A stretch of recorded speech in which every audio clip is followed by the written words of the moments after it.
রব্বুল আলামিন আজিজে মিসরের বাড়িতে থাকার ব্যবস্থা করে দিলেন এবং এখান থেকেই শুরু হলো ইউসুফ আলাইহিস সালামের নতুন পরীক্ষা। যেই পরীক্ষা তাকে দিতে হলো, এমন একটা কঠিন পরীক্ষা, সেই পরীক্ষারই ঘটনা আলোচ্য আয়াতে বর্ণনা করা হয়েছে। ওয়ারাওয়াদাত হুল্লাতি হুয়া ফি বাইতিহা আন নাফসিহি। এখানে আল্লাহ পাক রব্বুল আলামিন বলছেন যে ওয়ারাওয়াদাত হুল্লাতি হুয়া ফি বাইতিহা, মানে যে ঘরে, যে গৃহে ইউসুফ আলাইহিস সালাম থাকতেন, সেই ঘরের স্ত্রীলোক তার প্রতি যৌন কামনা করেছিল। এখানে আল্লাহ পাক রব্বুল আলামিন আজিজের স্ত্রীর কথা উল্লেখ না করে এইভাবে বলছেন যে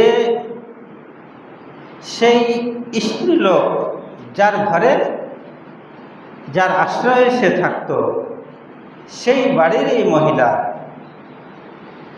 তার প্রতি প্রেমাসক্ত হয়েছিল, আসক্ত হয়েছিল। অর্থাৎ এখানে ইউসুফ আলাইহিস সালাম গুনাহ থেকে বাঁচা ব্যাপারটা যে কত কঠিন তা এই আয়াত থেকে বোঝা যাচ্ছে। এক কথা, ইউসুফ আলাইহিস সালাম যেই বাড়িতে থাকতেন এবং যার অধীনে থাকতেন, যার আশ্রয়ে থাকতেন, সেই বাড়িরই মহিলা, অর্থাৎ সেই স্ত্রী লোকটাই ইউসুফ আলাইহিস সালামের সহিত যৌন মিলন কামনা করেছিল।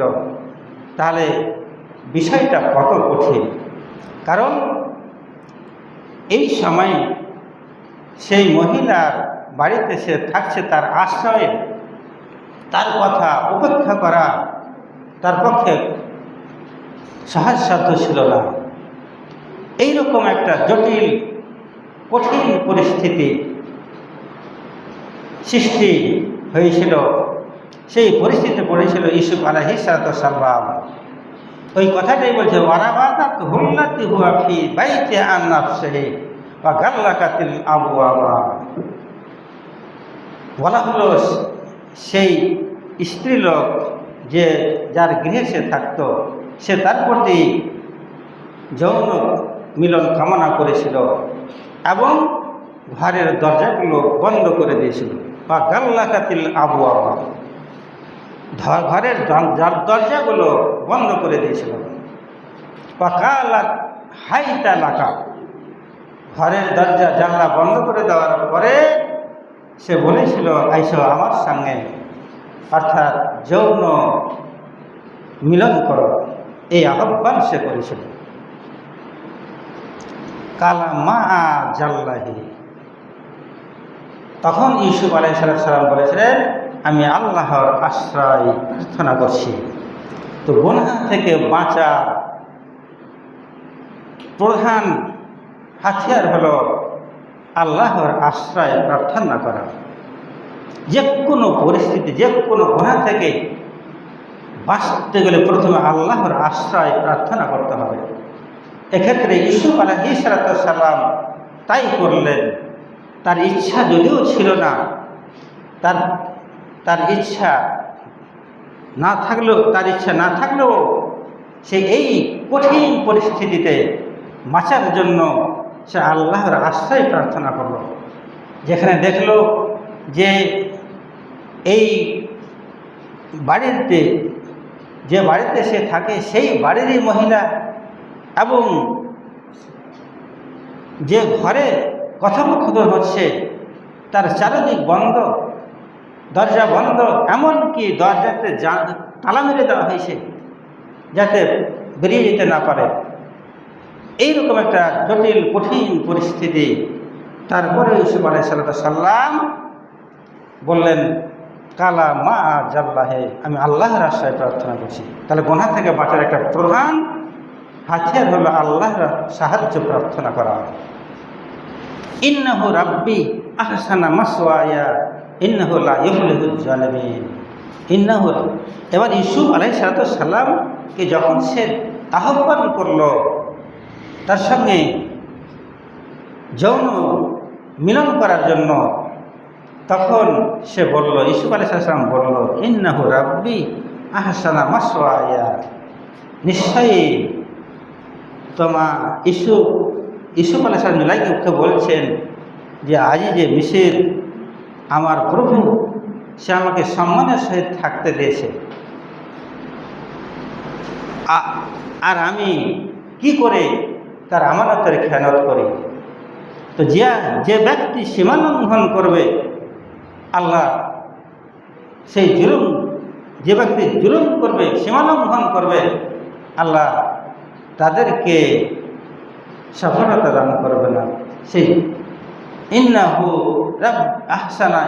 রাব্বি আহসানা মাসওয়ায়া ইন্নাহু লা ইফলিহুল জালিমিন, আল্লাহ জালিমদেরকে পথ দেখান না,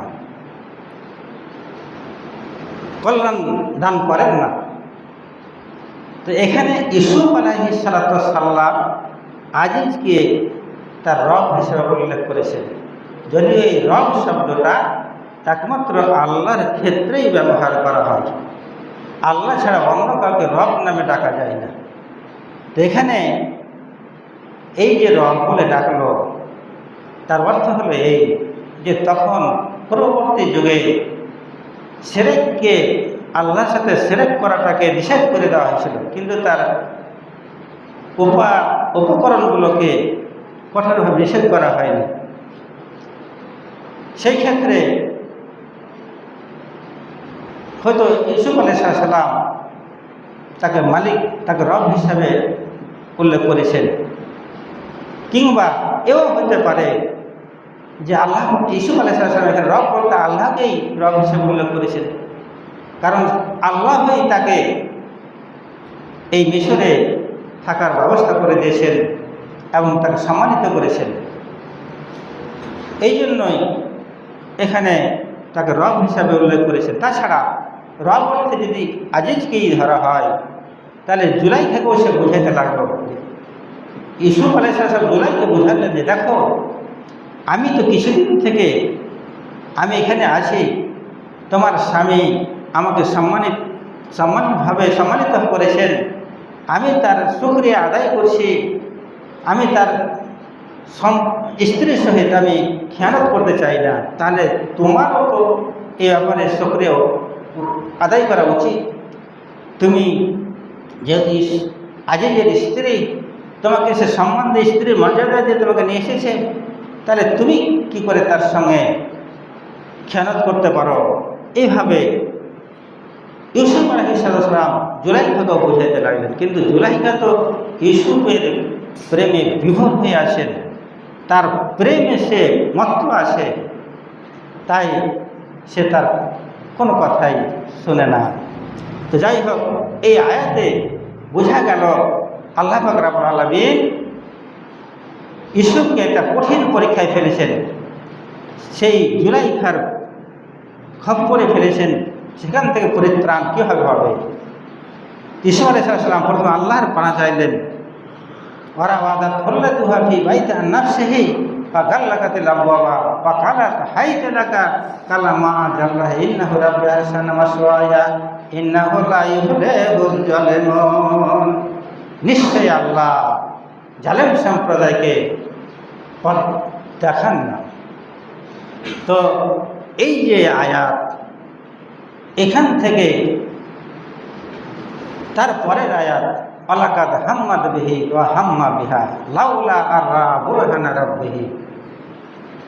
ওয়ালাকাদ হাম্মাত বিহি ওয়া হাম্মা বিহা, অর্থাৎ জুলাইখা ইউসুফের প্রতি আসক্ত ছিলেন। ওয়ালাকাদ হাম্মাত বিহা ওয়া হাম্মা বিহি, ওয়ালাকাদ হাম্মাত বিহি ওয়া হাম্মা বিহা লাউলা আররা বুরহানা রাব্বিহি। এখানে এই আয়াতে বলা হয়েছে যে জুলাইখা ইউসুফের প্রতি আসক্ত ছিলেন, এবং ইউসুফ তার প্রতি আসক্ত হয়ে যেতেন যদি তাকে নিদর্শন দেখানো না হতো, আল্লাহর নিদর্শন দেখানো না হতো। কাজালিক ওয়ালাকাদ হাম্মাত বিহি ওয়া হাম্মা বিহি লাউলা আন রাআ বুরহানা রাব্বিহি, যদি ইউসুফ আলাইহিস সালামকে আল্লাহ তার নিদর্শন না দেখাতেন তাহলে ইউসুফও তার প্রতি আসক্ত হয়ে যেতেন। এখানে কথা হলো যে জুলাইখা একদিন দুদিন তো ব্যাপার নয়, তার বাড়িতেই ইউসুফ আলাইহিস সালাম থাকছেন এবং যত দিন যায় তত দিন তাকে দেখে আর তার প্রতি সে আসক্ত হয়ে পড়ে, তাকে নানা রকমভাবে ফুসলাবার চেষ্টা করে, কিন্তু সে তার কথায় কর্ণপাত দেয় না। এইরকম ভাবে পরিস্থিতি সৃষ্টি হয়ে গেছে। জুলাইখা তার প্রেমে মত্ত, কিন্তু ইউসুফ আলাইহিস সালাম কি করে তার হাত থেকে রেহাই পাবেন, কি করে তিনি গুনাহ থেকে বাঁচবেন? কাজে এমন একটা পরিস্থিতি ঘরের মধ্যে, যেখানে সাতটা ঘর, সপ্তম নম্বর ঘর, একটা দুটা করে ঘর, তালা মারতে মারতে শেষ কামারাতে গিয়ে যেখানে মনের কথা ব্যক্ত করছেন জুলাইখা, যেখান থেকে বের হওয়ার কোনো পরিস্থিতি নেই, এইরকম একটা পরিস্থিতি, সেখানে হয়তো তাদের মধ্যে কথোপকথন হচ্ছে। এবার জুলাইখা বলছে, বাধ্য করছে, তুমি আমার প্রস্তাবে রাজি হও, আর না হলে হয়তো আমি এখানে জান দিয়ে দেবো। পরিস্থিতি তো কঠিন। এইরকম একটা পরিস্থিতি, সেই মুহূর্তে কি করবে? ইউসুফ আলাইহিস সালাম হয়তো সে সময় তার প্রতি আসক্ত হয়ে যেতেন যদি তাকে নিদর্শন দেখানো না হতো। কিংবা বলা হয়েছে যে সেও আসক্ত হয়েছিল, কিন্তু সে বাস্তবে কাজে তো লিপ্ত হয়নি। কাজে মনের দিক দিয়ে মানবিক যে একটা প্রবণতা, মানবিক যে একটা স্বভাব, একটা যৌন কামনার যে একটা পূর্ণ ভরা যৌবন, সেই যৌবনে যখন একটা মহিলা, যখন একটা স্ত্রীলোক তাকে আহ্বান করছে, সেই সময় তারও তো একটা কাম প্রবৃত্তি জেগে যেতে পারে। সেদিক দিয়ে হয়তো বলা যায় ওয়ালাকাদ হাম্মাত বিহা, সেও হয়তো আকৃষ্ট হয়েছিল। এমন তো নয় যে সে আকৃষ্টই হবে না, তাহলে সেই কাজ থেকে বিরত থাকার তো কোনো কৃতিত্ব নেই। কৃতিত্ব তো ওইখানেই যে সেও আকৃষ্ট, তার মনও চাইছে, কিন্তু তারপরে সে আল্লাহর ভয়ে সে কাজ করছে না, সেখান থেকে বেরিয়ে, এখানেই হলো তার কৃতিত্ব, এখানেই তার সফলতা, এখানেই তার মর্যাদা বৃদ্ধি হয়ে যাচ্ছে। তাই ওয়ালাকাদ হাম্মাত বিহি ওয়া হাম্মা বিহা লাউলা আন রাআ বুরহানা রাব্বিহি কাযালিকা লিনাসরিফা আনহু সুআ আল ফাহশা ইন্নাহু মিন ইবাদিনা মুখলিসিন। তো যাই হোক, ইউসুফ আলাইহিস সালামকে এবার জুলাইখা নানাভাবে চেষ্টা করতে লাগলো, তাকে ফুসলাতে লাগলো, তার রূপ সৌন্দর্য উচ্ছ্বসিতভাবে প্রশংসা করতে লাগলো। তাই সুদ্দি ইবনে ইসহাক প্রমুখ তাফসীরবিদ বর্ণনা করছেন, যেই সময় জুলাইখা ওই বদ্ধ ঘরে ইউসুফ আলাইহিস সালামের উচ্ছ্বসিত প্রশংসা করতে শুরু করলেন, সে অর্থাৎ জুলাইখা বলল যে তোমার চুলগুলো কতই না সুন্দর। তখন ইউসুফ আলাইহিস সালাম বললেন যে মৃত্যুর পরে আমার দেহ থেকে সর্বপ্রথম এই চুলগুলো বিচ্ছিন্ন হয়ে যাবে, অর্থাৎ খসে খসে পড়ে যাবে। যে চুল তুমি বলছো কত সুন্দর, এই চুল মারার পরে আমার দেহ থেকে সর্বপ্রথম খসে যাবে। জুলাইখা আবার বলল, তোমার নেত্রদ্বয়, তোমার চোখ দুটি কতই না মনের মতো। তখন ইউসুফ বলল, মারার পরে এইগুলো পানি হয়ে আমার মুখমণ্ডলে বহে যাবে, তো এই চোখের নেত্রগুলো গলে যাবে, সেগুলো পানি হয়ে মুখমণ্ডলে বহে যাবে। অর্থাৎ এই দুনিয়ার কোনো মূল্য নাই, দুনিয়ার জীবনটাকে তারা প্রাধান্য দেয়নি।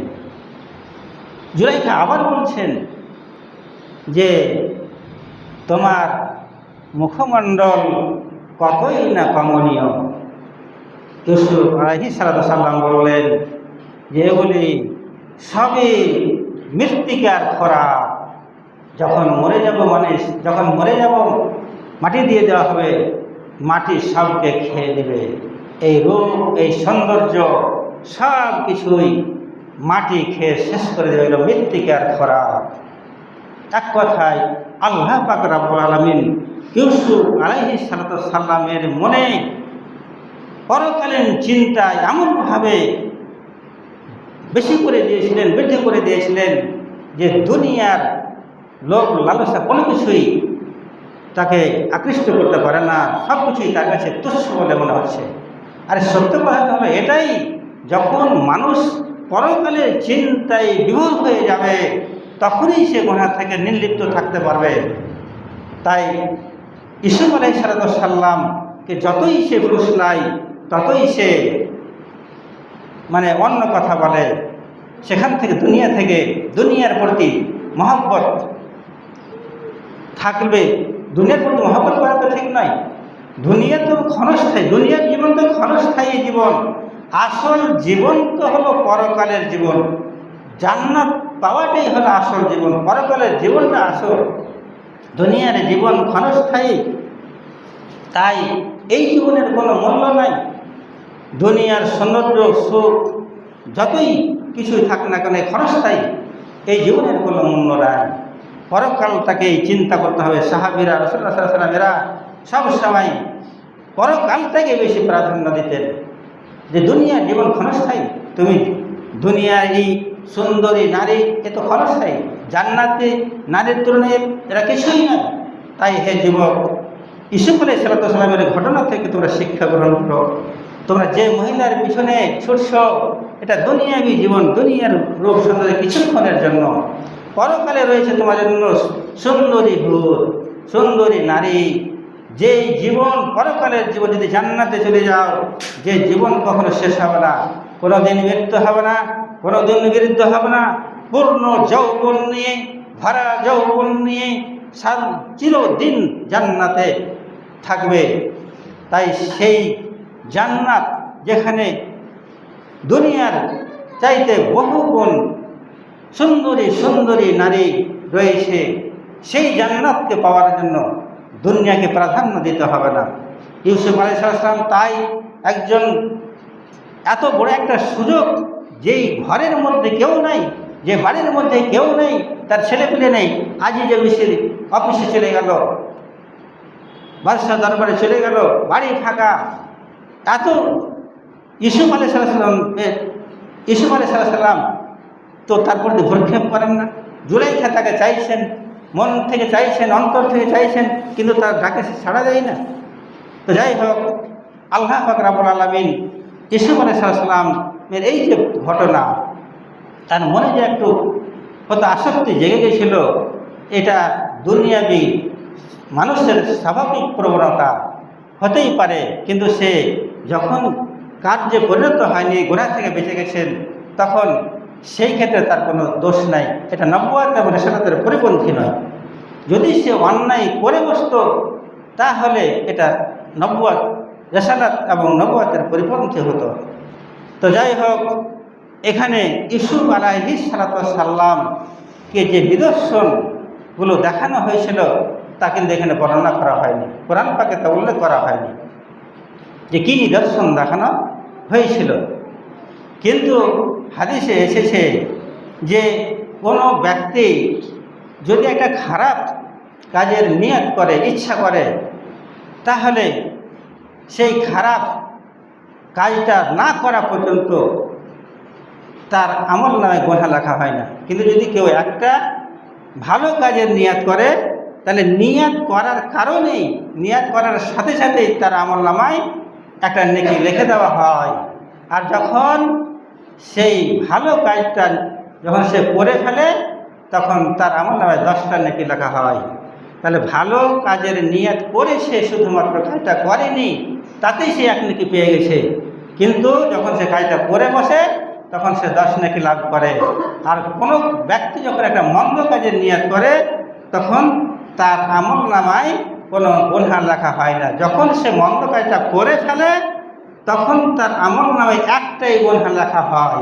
আর যদি সে মন্দ কাজটা না করে, গুনাহ থেকে সে যদি ফেরত হয়ে যায়, তাহলে তার ওই যে নিয়ত করেছিল মন্দ কাজ করা, তারপরেও সে করলো না, সেখান থেকে সে ফিরে আসলো, তার ফলে তার আমলে একটা নেকি লেখা দেওয়া হলো। ইউসুফ আলাইহিস সালাম এখানে যে ঘটনাটা এসছে, যে তাকে নিদর্শন দেখানো হয়েছিল, আব্দুল্লাহ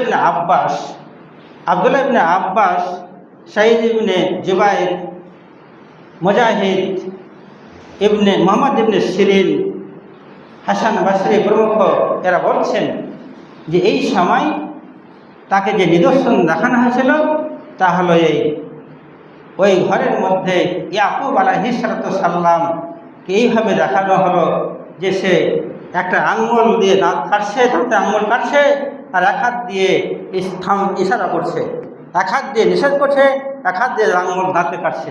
এই দৃশ্য দেখানো হয়েছিল। তার ফলে সে ওই কাজ থেকে বিরত হয়ে গেল। অন্য বর্ণনা রয়েছে যে ওই সময় ইউসুফ আলাইহিস সালাম যে ঘরে ছিলেন, ওই সময় তাকে যখন সেই সময় ইউসুফ মিশরে আজিজে মিশরের চেহারা তার সামনে ফুটে উঠেছিল। এই দৃশ্য দেখলেন।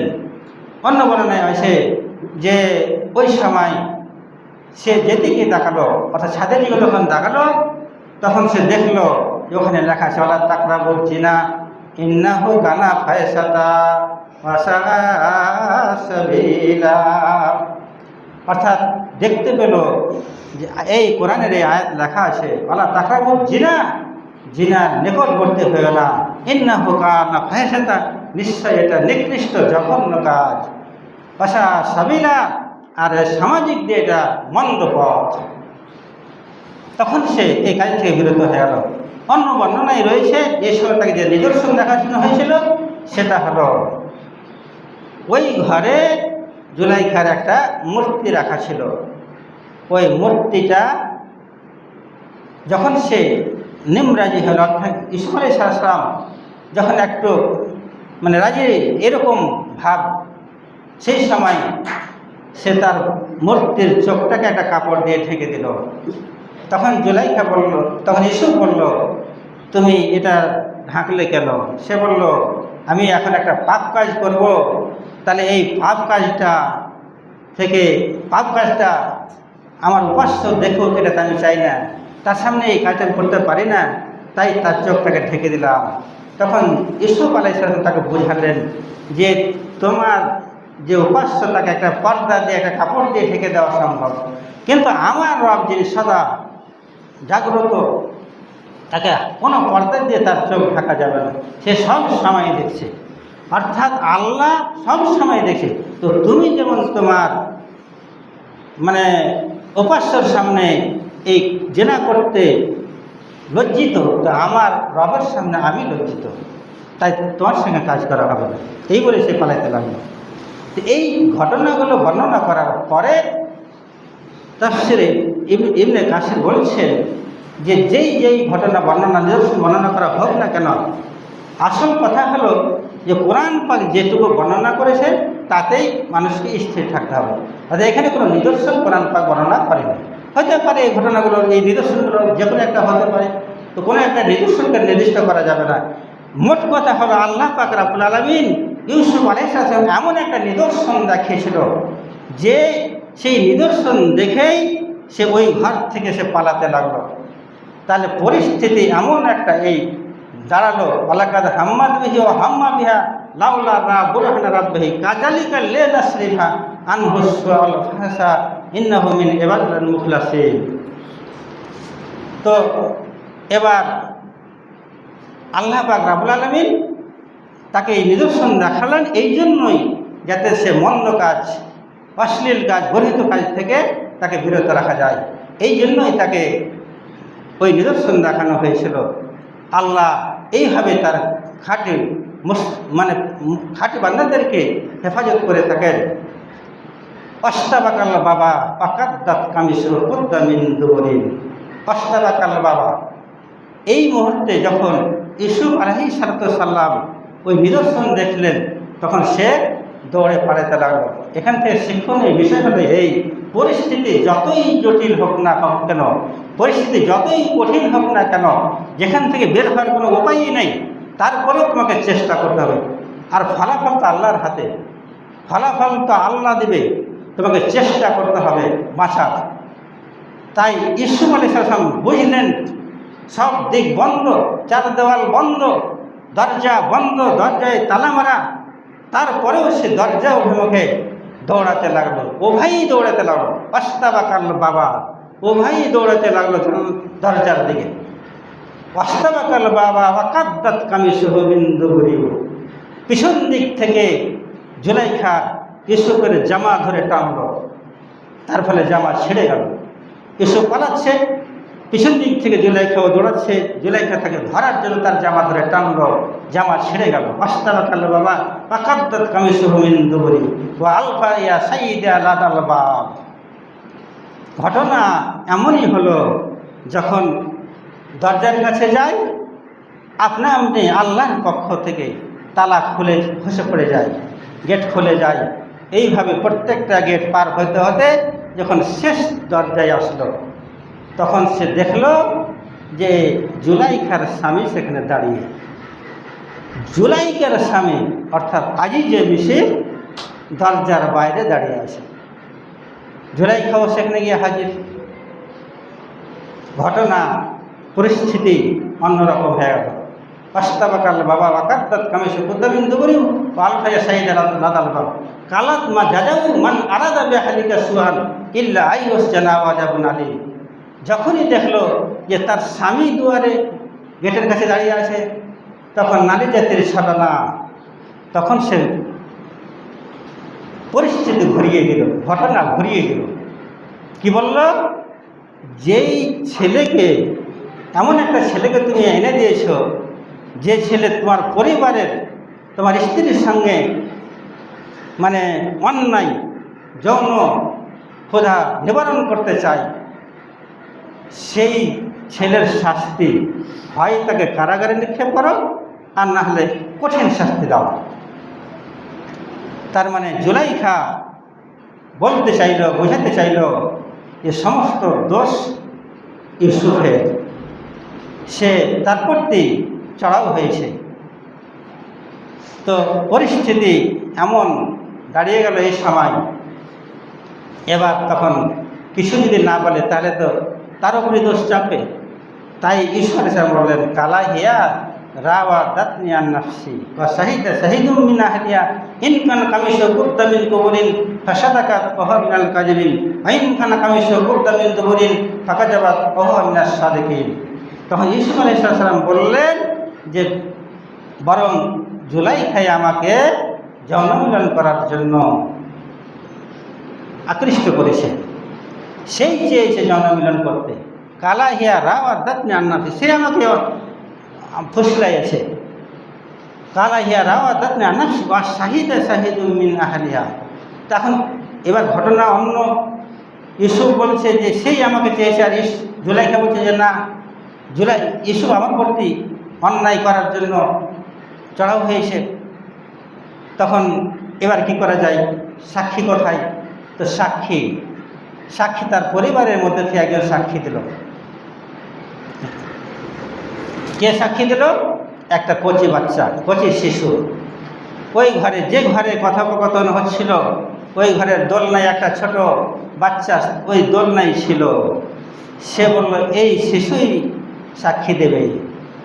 কালা হিয়া রাওয়াদাতনি আন নাফসি ওয়া শাহিদা শাহিদুম মিন আহলিহা, তার পরিবারের পক্ষ মধ্য থেকে একজন সাক্ষী দিল যে কালা হিয়া রাওয়াদাতনি আন নাফসি ওয়া শাহিদা শাহিদুম মিন আহলিহা ইন কানা কামিসুহু কুদ্দা মিন কুবুরিন। সাক্ষীটা এমনভাবে দিচ্ছে, ও বলছে ইন কানা কামিসুহু কুদ্দা মিন কুবুরিন ফাসাদাকাত ওয়া হুয়া মিনাল কাযিবিন। যদি ইউসুফের জামার সামনের দিক ছিঁড়া থাকে তাহলে ইউসুফ দোষী, জুলাইখা নির্দোষ।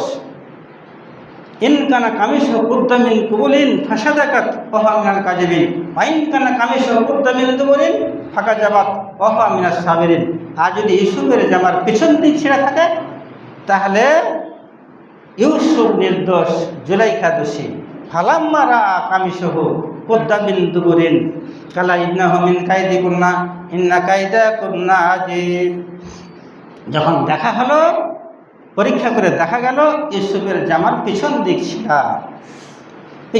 ছিঁড়া, তখন আজিজে মিশর বুঝে গেল যে দোষী হলো জুলাইখা।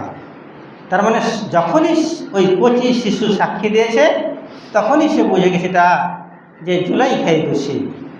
কচি বাচ্চা সাধারণত কথা বলেন, আল্লাহ পাক তাকে বাকশক্তি দিলেন। 3টা শিশু কচি অবস্থায় কথা বলেছে, তার মধ্যে একটা হলো ঈসা আলাইহিস সালাম। মাত্র একদিন যখন বয়স, সেই সময় আল্লাহ তাকে কথা বলার বাকশক্তি দিয়েছিলেন বলে সে তার মা মরিয়মকে সে নিরপরাধ প্রমাণ করেছেন। তো ঈসা আলাইহিস সালাম ছোট্ট শিশু কচি অবস্থায় কথা বলেছে। আর দ্বিতীয় হলো বনী ইসরাঈলদের ওই জোরাইজের ঘটনা। ওই জোরাইজের ব্যাপারে যে মহিলা তাকে অভিযুক্ত করেছিল, ওই ছোট্ট ছেলেটাই সাক্ষী দিয়েছিল জোরাইজের ব্যাপারে, জোরাইজ নির্দোষ। ওই ছোট ছেলেটা কথা বলেছিল।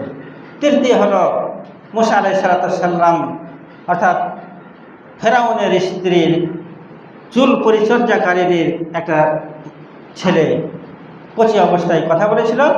যখন ফেরাউনের সন্দেহ হলো যে এটাই হতো মুসা, তার শত্রু, সে সময় কথা বলেছিল, মুসাকে বাঁচিয়েছিল। এই 3টে শিশুর কথা হাদিসে পাওয়া যায়। আর 4র্থ নম্বরে যেটা ইউসুফের ব্যাপারে সাক্ষী দিল, এই শিশু কচি অবস্থায় কথা বলেছে। তো যাই হোক, এই 4টা শিশুর কচি অবস্থায় কথা বলেছে। তো যা বলছিলাম যে এমন একটা পরিস্থিতি, সেই পরিস্থিতিতে তোমাকে চেষ্টা করতে হবে সেখান থেকে পলায়ন করার, কারণ আল্লাহ সমস্ত ব্যবস্থা করে দিবেন। কাজেই দুনিয়াকে প্রাধান্য দিলে হবে না, আখিরাতটাকে প্রাধান্য দিতে হবে। তাই হে যুবক, তোমরা যারা আজ দুনিয়ায় নারীর পিছনে পড়ে আসো, তোমরা সেখান থেকে তওবা করে ফিরে আসো। দুনিয়ার জীবন ক্ষণস্থায়ী জীবন। ইউসুফ আলাইহিস সালামের এই ঘটনা থেকে শিক্ষা গ্রহণ করো যে তাকে এমন একটা জটিল পরিস্থিতির মধ্যেও তাকে ব্যবহার করতে পারেনি, আল্লাহ পাক রব্বুল আলামিন তাকে বাঁচিয়ে দিয়েছেন, নিরপরাধ নির্দোষ প্রমাণ করেছেন। তাই যখন প্রমাণ হয়ে গেল যে জুলাইখাই দোষী, ইউসুফ নির্দোষী, তখন আজিজে মিশর বলল যে কালাহিয়া রাওয়াদাতনি নাফসি ওয়া শাহিদা শাহিদুম মিন আহলিহি ইন কানা কামিসুহু কুদ্দা মিন দুবুরিন ফাসাদাকা ওয়া হুয়া মিনাল কাযিবিন ওয়া ইন কানা কামিসুহু কুদ্দা মিন দুবুরিন ফাকাযাবাত ওয়া হুয়া মিনাস সাদিকিন। ফালাম্মা রাআ কামিসাহু কুদ্দা মিন দুবুরিন কালা ইন্নাহু মিন কাইদিকুন্না ইন্না কাইদাকুন্না আযীম। ইউসুফু আরিদান হাজা ওয়াস্তাগফিরি লিযামবিকি ইন্নাকি কুনতি মিনাল খাতিন। যখন প্রমাণ হয়ে গেল যে ইউসুফ নির্দোষ, তখন আজিজে মিশর বলল যে জুলাইখা, তুমি দোষী, তুমি অন্যায় করেছ, অতএব তুমি অপরাধী, তুমি তোমার অপরাধের জন্য ক্ষমা চাও, ইউসুফের কাছে ক্ষমা চাও। আর ইউসুফকে সে বলল, ইউসুফ যা হওয়ার হয়ে গেছে, এই নিয়ে আর কোনো কথা বলো না, মাথা খারাপ করো না, মন খারাপ করো না, কারোর সামনে কথা ব্যক্ত করো না, কারণ এটা সম্মানের ব্যাপার। তো যা হওয়ার হয়ে গেছে, আর কিছু বলবে না। আর জুলাইখাকে বললেন, তুমি অপরাধী, তুমি তোমার পাপের জন্য ক্ষমা চাও। তো যাই হোক, ঘটনা এখানে শিক্ষণীয় বিষয় অনেক কিছু আছে, বলার সময় হয়ে